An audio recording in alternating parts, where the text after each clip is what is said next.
If you're like most financially successful people, I'm sure you've thought about the legacy you'll leave behind. It's the decisions you make now that will help you have a meaningful difference on the people and causes you care about.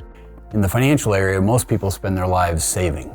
So we're accumulating, and that's what feels like the responsible thing to do. I'm saving more, or I'm trying to spend less in terms of accumulate for the future. Well, if you do that for 30 to 40 years, you've built a pretty strong habit of saving and maybe not releasing or spending or using the resources. So that transition from saving for something to now using those assets for the things you've been saving for, it can just feel wrong for people. They've developed a very, very responsible habit. Everyone's told them that's very responsible, good for you for saving. And yet that habit, those habits later on can maybe work against you for a bit. So you really intentionally decide like, okay, now is the time we're going to kind of begin to turn this corner from the accumulation phase to the actual dispersing, to using, to benefiting others, including ourselves with the assets we've accumulated.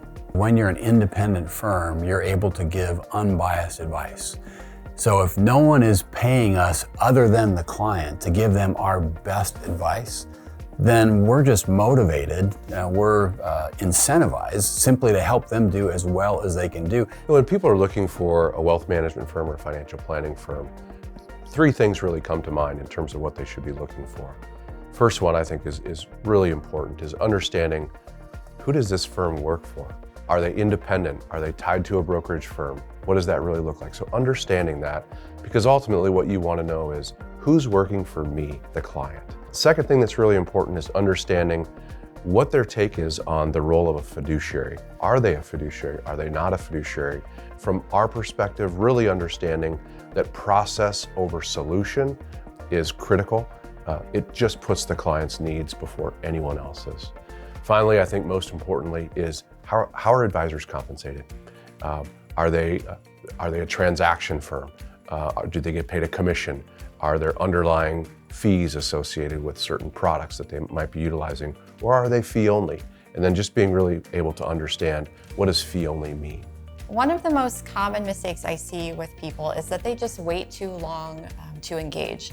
If they have a pressing question, usually there's going to be other questions, other decisions that they need to make, that they need to answer, that are related to that first initial question or issue or decision. Another common or costly mistake that we see people make is just not implementing recommendations. And then the third costly mistake I see folks make really falls under the umbrella of behavioral finance. And so when we see clients make financial or portfolio decisions to try to regain a sense of control amidst uncertainty, usually those are not great decisions, right? They're more harmful than they are helpful. What you do with your resources, time, talents, and finances can give your life meaning. Fiduciary advisors can help you make important financial decisions at pivotal moments in your life. From my perspective, there's really four key professional advisory relationships that clients should be thinking about to round out their team from a financial planning perspective. Number one, I would say, is the quarterback, and that really, in most situations, is the financial advisor. That financial advisor is going to understand the family's goals, their objectives, and that person will be able to bring, first and foremost, the CPA to the table. Secondly, I would say every person needs an estate plan. And then lastly, insurance. A fiduciary financial advisor can help you create and execute a plan that will help you achieve your lifetime goals, make an impact on the world, and leave a lasting legacy. The team at Foster Group works to deliver wise financial counsel while encouraging lives of meaning and generosity for their team, their clients, and their communities.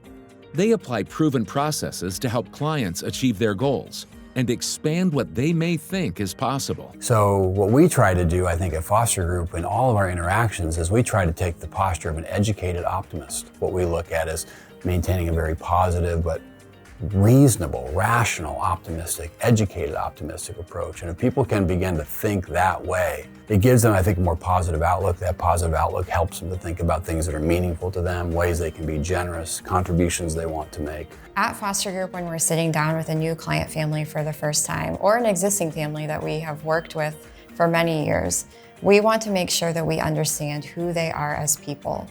We're going to try to do that by asking the right questions. Open-ended questions that get our clients talking about their goals, hopes, worries, fears, thinking about life's big questions. What is my desired legacy? What do I want to do with all that I've accomplished throughout my working life? And then our role as advisors is to help find the steps and accompany them on that journey so that they can reach that end destination, so that they can have that desired impact and answer some of life's biggest questions together. Since 1989, the team at Foster Group has been providing wise financial counsel. Their vision is to encourage lives of meaning and generosity for their team, their clients, and their communities. Their fiduciary business model and commitment to remaining internally owned helps to ensure they serve the best interests of their clients and can remain durably independent for years to come. Their desire is simply for their clients to be truly cared for.